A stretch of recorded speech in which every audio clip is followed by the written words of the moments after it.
Masaya at labis na nagpapasalamat ang Nueva Ecija Singing Ambassador sa UNESA sa suporta ng pamahalaang palalawigan ng Nueva Ecija para sa kanilang pagsali sa isang prestihiyosong international singing competition na gaganapin sa bansang Taiwan sa darating na July 2025. So for the very first time po, since college, this is our dream to bring the choir group of the province or of the city to the international stage. So we will be competing po sa Taiwan. It's gonna be Taipei sa July 29 onwards. So it's gonna be an international choir competition. We'll be competing against many other choirs around the world. So Indonesia, Thailand, Korea, USA, Australia, different countries po. And we are invited to be one of the representatives of the Philippines. Noong March 27, naganap ang kanilang pagbisita sa Kapitolyo ng Nueva Ecija, kung saan sila ay malubod na tinanggap ni Provincial Administrator Atty. Jose Maria Cesar San Pedro sa kaniyang opisina. Sa isang makulay na pag-uusap, ipinahayag ng grupo ang kanilang pasasalamat sa suporta ng Kapitolyo at nagparinig pa sila ng isang magandang awitin.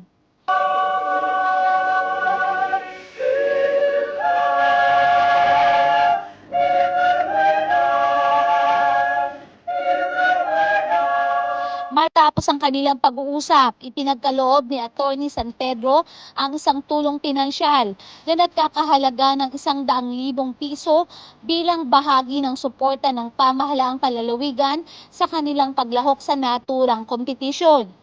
Ang tulong ay magsisilbing pondo upang matulungan ang grupo sa kanilang paghahanda at gastusin para sa international event. Ayon kay Macjed Domingo, isa sa mga nagtatag at kasalukuyang presidente ng NESA, malaking bagay ang tulong na ito para sa mga kinakailangang kagamitan para sa kompetisyon, gaya ng kanilang costume. So yung tulong po na binigay ng ating provincial governor, sila Governor Umali, sila PA po, sa tulong ni PA, ni Attorney San Pedro, we are really grateful for them kasi yung binigay po nilang amount will be supplemental sa aming lahat. It will be used po sa aming funds na gagamitin po namin sa aming costume sa international. We are composed of more than 30 members. And our costumes will not be just bara-bara for sure kasi we'll be representing the Philippines. So it's not an easy thing to produce such an easy costume. So dun po mapupuntahan also with the licenses of some pieces. Sa ngayon, patuloy na nagsasanay ang grupo upang ihanda ang kanilang mga aawitin at makamit ang tagumpay upang magsilbing huwaran sa mga kabataan sa Nueva Ecija. Magsasagawa rin sila ng fundraising project sa darating na Hunyo at kanilang aawitan ng mga magagandang awitin ng kanilang mga sponsors. Sa huli ay nagpahayag ng kaniyang suporta si Atty. San Pedro sa buong grupo.